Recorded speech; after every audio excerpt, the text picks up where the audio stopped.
Godwin John ministries வழங்கும் தினம் ஒரு சத்திய வார்த்தை. இந்த ஆடியோ நிகழ்ச்சிக்கு உங்களை அன்புடன் வரவேற்கிறோம்.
பிரியமானவர்களே, நம்முடைய பிதாவாகிய தேவனாலும் கர்த்தராகிய இயேசு கிறிஸ்துவினாலும் உங்களுக்கு கிருபையும் சமாதானமும் உண்டாயிருப்பதாக. ஆமேன். தினம் ஒரு சத்திய வார்த்தை. இன்றைக்கான தலைப்பு மன்னிப்புடன் ஒரு எதிர்காலம். பரிசுத்த வேதாகமத்தின் ஆதார வசனம் 1 கொரிந்தியர் 6:2. பரிசுத்தவான்கள் உலகத்தை நியாயம் தீர்ப்பார்கள் என்று அறியீர்களா? 1 Corinthians chapter 6 verse 2. Do you not know that the saints will judge the world? இன்றைய திருமறையின் தியான பகுதி 1 கொரிந்தியர் 6வது அதிகாரம் முதல் 6 வசனங்களும். உங்களில் ஒருவனுக்கு வேறொருவனோடே வழக்கு உண்டானால் வழக்காடும்படி அவன் பரிசுத்தவான்களிடத்தில் போகாமல் அநீதக்காரரிடத்தில் போக துணிகிறது என்ன? பரிசுத்தவான்கள் உலகத்தை நியாயம் தீர்ப்பார்கள் என்று அறியீர்களா? உலகம் உங்களால் நியாயம் தீர்க்கப்படுவதா இருக்க அற்ப வழக்குகளை தீர்க்க நீங்கள் அபாத்திரரா? தேவதூதர்களையும் நியாயம் தீர்ப்போம் என்று அறியீர்களா? அப்படி இருக்க இந்த ஜீவனுக்கேற்றவளை நீங்கள் தீர்த்து கொள்ள கூடாதிருக்கிறது எப்படி? இந்த ஜீவனுக்கேற்ற வழக்குகள் உங்களுக்கு இருந்தால் தீர்ப்பு செய்கிறதற்கு சபையில் அற்பமாய் எண்ணப்பட்டவர்களை நியமித்துக் கொள்ளுங்கள். உங்களுக்கு வெட்கம் உண்டாகும்படி இதை சொல்லுகிறேன். சகோதரனுக்கு சகோதரனுக்கும் உண்டான வழக்கை தீர்க்கத்தக்க விவேகி ஒருவனாகிலும் உங்களுக்குள் இல்லையா? சகோதரனுடைய சகோதரன் வழக்காடுகிறான், அவிசுவாசிகளுக்கு முன்பாகவும் அப்படி செய்கிறான். மன்னிப்புடன் ஒரு எதிர்காலம். ஜெனிஃபர் பென்சன் ஷூல்ட் என்பவர் இப்படியாக சொல்லுகிறார். எனது பிறந்த நாள் விழாவில் எனக்கு தரப்பட்ட பரிசுகளை எனது நண்பர்களுடன் நான் திறந்து பார்க்க தொடங்கினேன். அநேக இனிப்புகளும் சிறிய விளையாட்டு பொருள்களும் அழகான கலை பொருள்களும் இருந்தன. அனைத்திலும் வித்தியாசமான ஒன்றாக காகிதத்தில் செய்யப்பட்ட கிரீடங்கள் இருந்தன. நாங்கள் அனைவரும் உற்சாகத்துடன் அவைகளை பெற்றுக்கொண்டோம். சந்தோஷத்துடன் எங்கள் நேரத்தை ராஜாவும் ராணியுமாக எங்கள் வீட்டில் கழித்தோம். இதன் மூலமாக நாம் அதிகம் நினைத்து பார்க்காத ஒரு வாக்குத்தத்தம் ஒன்று என் நினைவிற்கு வருகிறது என்று அவர் சொல்லுகிறார். அப்போஸ்தலனாகிய பவுல் சொல்லுகிறது போல நம் மறுவாழ்வில் நாம் இயேசுவோடு அரசாளுவோம். எவ்வளவு உயர்ந்த ஒரு வாக்குத்தத்தம் வாழ்க்கையிலே. 1 கொரிந்தியர் 6வது அதிகாரத்திலே உலகம் உங்களால் நியாய தீர்க்கப்படும் என்று பவுல் நமக்கு இருக்கிறதான சலுகையின் முக்கியத்துவத்தை குறிப்பிடுகிறார். அருமையான தேவனுடைய ஜனங்களே, இந்த 2 வாக்குத்தத்தத்தை விட மிகப்பெரிய வாக்குத்தத்தம் உலகத்திலே இருக்க போகிறதில்லை. நம் மறுவாழ்வில் நாம் இயேசுவோடு அரசாள போகிறோம். அது மாத்திரமல்லாமல் உலகம் நம்மால் நியாயம் தீர்க்கப்படுகிறது. பரிசுத்தவான்கள் உலகத்தை நியாயம் தீர்ப்பார்கள் என்று அறியீர்களா? அடுத்த வசனத்திலே பார்க்கிறோம். 1 கொரிந்தியர் 6:3 தேவதூதர்களையும் நியாயம் தீர்ப்போம் என்று அறியீர்களா? நீங்களும் நானும் தான் இந்த உலகத்தை நியாயம் தீர்க்க போகிறோம். தேவதூதர்களையும் கூட நாம் நியாயம் தீர்க்க போகிறோம்.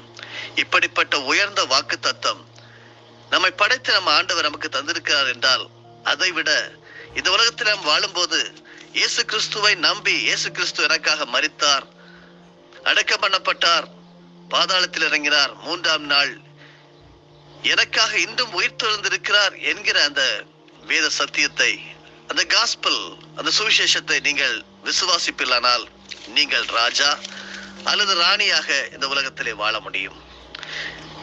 அதை விசுவாசிகளாகிய நீங்களும் நானும் மனதில் வைத்துக்கொண்டு இந்த பூமியில் அனைத்தையும் சமாதானமாய் எடுத்து செல்ல வேண்டும் என்று இங்கே அப்போஸ்தலனாகிய பவுல் நம்மை ஊக்குவிக்கிறார்.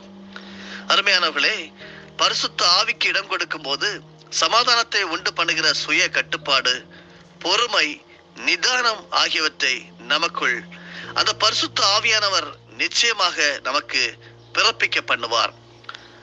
நான் உங்களை திக்கற்றவர்களாக விடேன், நான் போகிறேன், உங்களுக்காக தேற்றரவலனாகிய பரிசுத்த ஆவியை உங்களுக்கு அனுப்புகிறேன் சொன்ன ஆண்டவர், இந்த மன்னிக்கிற சுவாபத்தை, மன்னிப்புடன் கூடிய ஒரு எதிர்காலம் நமக்கு இருக்கிறது என்கிறதை நீங்கள் ஒவ்வொருவரும், ஒவ்வொரு சகோதரியும் நிச்சயமாக ஆண்டவருக்காக நீங்கள் மன்னித்து ஆக வேண்டும். ஏனென்றால் நீங்கள் உலகத்தை நியாயம் தீர்க்க போகிறவர்கள். பரிசுத்த ஆவியின் சித்தத்தை நமக்குள் நிறைவேற்றி இயேசு கிறிஸ்து பூமிக்கு திரும்பியவுடன் நாம் நமக்கென்று ஒப்புவிக்கப்பட்ட ராஜாக்களாய், ஆசாரியர்களுமாய் தேவ ராஜ்யத்தில் அரசாளுவோம். வெளிப்படுத்தல் 5வது அதிகாரம் வசனம் 10 நமக்கு இதை கற்றுத் தருகிறது.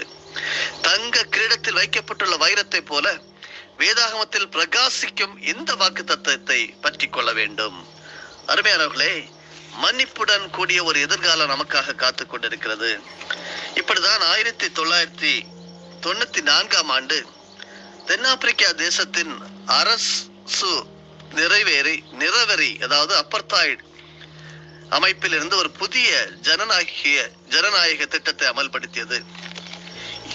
இனப்பிரிவினையில் இருந்து, அதாவது கருப்பின் இனத்தவர்கள் மற்றும் வெள்ளை இனத்தவர் பிரிந்து வாழ்ந்தது ஒன்றிணைந்த மக்களாட்சிக்கு மாற்றப்பட்டது. இதையடுத்து கடந்த வருடங்களில் இனப்பிரிவால் நடந்த குற்றங்களை எப்படி கையாள்வது என்பதை புதிய அரசாங்கத்தால் முடிவெடுக்க முடியவில்லை. இருந்தாலும் தேச தலைவர்களால் கடந்த கால குற்றங்களை விட்டுவிடவும் முடியவில்லை. ஆனால் குற்றவாளிகளுக்கு கடுமையான தண்டனைகளை கொடுப்பது அந்த தேசத்தின் காயங்களை ஆழமாக்கிவிடும். தென்னாப்பிரிக்காவின் முதல் கருப்பின ஆங்கிலிக்கன் திருச்சபையின் பேராயரான டெஸ்மண்ட் டுட்டு தனது மன்னிப்பு இல்லாமல் எதிர்காலம் இல்லை, நோ ஃபியூச்சர் வித்தவுட் ஃபர்கிவ்னஸ் என்ற புத்தகத்தில் இவ்வாறு எழுதியிருக்கிறார். எப்படி நாம் நம்முடைய நீதியை பழி வாங்குகிற விதத்தில் சுலபமாக பெற்றிருக்க முடியும், ஆனால் தென்னாப்பிரிக்காவே முழுவதுமாய் அழிந்திருக்கும். அந்த புதிய ஜனநாயக அரசு அமைத்த ட்ரூத் அண்ட் ரிகன்சிலியேஷன் கமிட்டி உண்மை மற்றும் வேற்றுமையை அகற்றும் ஒரு குழுவை அமைத்து உண்மை, நீதி, இரக்கத்தின் கடினமான பாதையை தேர்ந்தெடுத்தது. தங்கள் குற்றங்களை ஒப்புக்கொண்டு மனம் திரும்பினவர்களுக்கு மறு சீரமைப்பிற்கான வழி வழங்கப்பட்டது.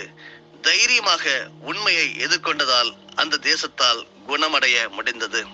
கேட்டுக்கொண்டிருக்கின்ற பரிசுத்தவான்களே, ஊழியக்காரர்களே, டீக்கன்மார்களே, சபையின் விசுவாசிகளே, சற்று யோசியுங்கள். உங்களுடைய திருச்சபையிலும் கூட நீங்கள் உண்மையாக அந்த திருச்சபையிலே, சபையிலே, ஆலயத்திலே போய் ஆண்டவரை தொழுது கொள்ள முடிகிறதா? மன்னிக்க முடிகிறதா? இப்படி ஒரு ஆலோசனையை நாம் எடுத்துக்கொள்ளலாமே.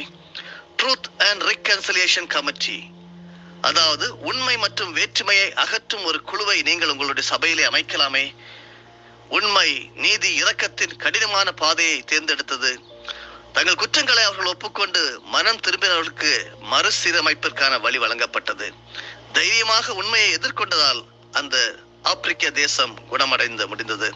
உங்கள் சபையும் குணமடைய வேண்டுமா? உங்கள் குடும்பமும் குணமடைய வேண்டுமா? இப்படிப்பட்ட ஒரு குழுவை நீங்கள் பரிசுத்தவான்கள் மத்தியிலே நீங்கள் தேர்ந்தெடுக்கலாம். ஒரு விதத்தில் தென் ஆப்பிரிக்காவின் சங்கடங்கள் நமது போராட்டங்களை ஒருவேளை பிரதிபலித்துக் கொண்டிருக்கலாம்.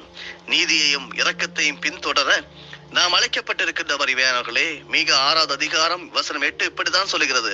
ஆனால் அநேக நேரங்களில் இரக்கம் என்பது பொறுப்பில்லாத தன்மையாகவும் நீதிக்காக பின்தொடர்வது பழி வாங்குவதாகவும் தவறாக புரிந்து கொள்ளப்படுகிறது. தீமையை வெறுக்கும் அன்பை உடையவர்களாக மாத்திரம் அல்லாமல் நம்மோடு இருப்பவர்களின் மறுரூபமாகுதலையும் விரும்புவராக நீங்கள் ஒவ்வொருவரும் இருக்க வேண்டும் என்று ரோமர் 12வது அதிகாரம் வசனம் 9, ரோமர் 13வது அதிகாரம் வசனம் 10 நமக்கு கூறுகிறது. சற்று வித்தியாசமாக be a unique saint, ஒரு பரிசுத்தவான்களிலே ஒரு வித்தியாசமானப்பட்டவராக நீங்கள் இன்றிலிருந்து காணப்பட ஒரு தீர்மானத்தை எடுங்கள். இயேசுவின் ஆவியானவரின் வல்லமையால் தீமையை நன்மையால் மேற்கொள்வது என்ன என்பதை நாம் நிச்சயமாக கற்றுக்கொள்ள முடியும். என்னை கேட்டுக்கொண்டிருக்கின்ற தேவ ஜனமே, நீங்கள் எப்பொழுது கிருபையினாலும் இரக்கத்தினாலும் வரும் முடிவு அநீதியினால் முறிக்கப்படுவதை பார்த்தீர்கள்? நீதியும் இரக்கமும் எப்பொழுது இணைந்து செயல்படுவதை பார்த்தீர்கள்? சச்சரவு வரும்போது பரிசுத்த ஆவியானவர் எப்படி உங்கள் வார்த்தைகளையும் செயல்களையும் கட்டுப்படுத்துகிறார்?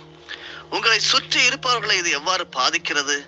சற்று இந்த கேள்விகளோடு அதை யோசித்து பார்த்து ஒரு நல்ல ஒரு தீர்மானத்திற்கு மன்னிப்புடன் ஒரு எதிர்காலம் உங்களுக்கும் உங்கள் பிள்ளைகளுக்கும் உங்கள் குடும்பத்திற்கும் உங்கள் சபைக்கும் இருக்கிறது என்பதை உணர்ந்து கொண்டு செயல்படுவோம். பரிசுத்த ஆவியானவர் உங்கள் ஒவ்வொருவருக்கும் உதவி புரிவாராக. ஆமேன். ஜெபம் செய்வீர்களா? அன்பான தேவனே, என்னை சுற்றி உள்ள சோதனைகளும் அநீதியும் என் இதயத்தை உடைக்கும் போது வல்லமையுள்ள குணமாக்கும் அன்பை சார்ந்து வாழ எங்கள் ஒவ்வொருவருக்கும் நீர் உதவி செய்ய வேண்டுமா ஜெபிக்கிறோம் அப்பா. என்னுடைய வாழ்வை, எங்களுடைய வாழ்வை நீதி, இரக்கம், அன்பினாலே வழிநடத்த இதை கேட்டுக்கொண்டிருக்கின்ற ஜெபத்தில் இருக்கக்கூடிய ஒவ்வொருவருக்கும் உதவி செய்யும். சர்வவல்ல தேவன் மகத்துவமுள்ள எதிர்காலத்தை, மன்னிப்புடன் ஒரு நல்ல ஆசீர்வாதமான எதிர்காலத்தை எனக்காக, எங்களுக்காக ஆயத்தப்படுத்தி வைத்திருக்கிறதுக்காக நன்றி செலுத்துகிறோம். மற்றவர்களுடன் ஒத்துழைக்க கடினமாக இருக்கும் போது எங்கள் ஒவ்வொருவருக்கும் நீர் எங்களுக்கு உதவி செய்யும். ஆரோக்கியமான நாளாக, மகிழ்ச்சி நாளாக, ஆசீர்வாதத்தின் நாளாக கட்டளை கொடுக்கிறோம். இயேசுவின் மூலம் பிதாவே, ஆமேன்.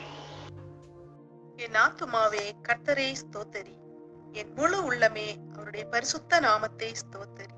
என் ஆத்துமாவே கர்த்தரை ஸ்தோத்தரி, கர்த்தர் செய்த சகல உபகாரங்களையும் மறவாதே. ஆமேன்.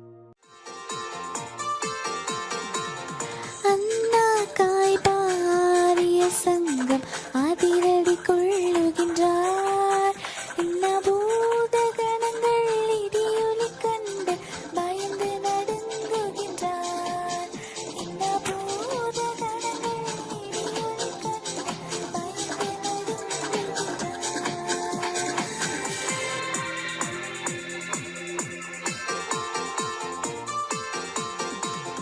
வாசல் நிலைகளை உயர்த்தி நடப்பும் வருகிற ஜெய வீரன், நாம் மேள வாத்தியம் கைமணி பூரிகை எடுத்து முழங்கிடுவோம். நாம் மேள வாத்தியம் கைமணி பூரிகை எடுத்து முழங்கிடுவோம்.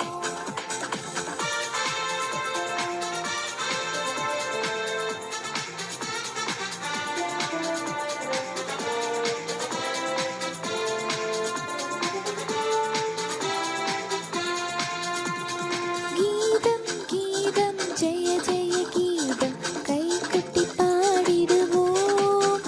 இசுராஜன் உயிர் தெழுந்தார், அல்லேலூயா ஜெயம் என்று ஆர்ப்பரிப்போம்.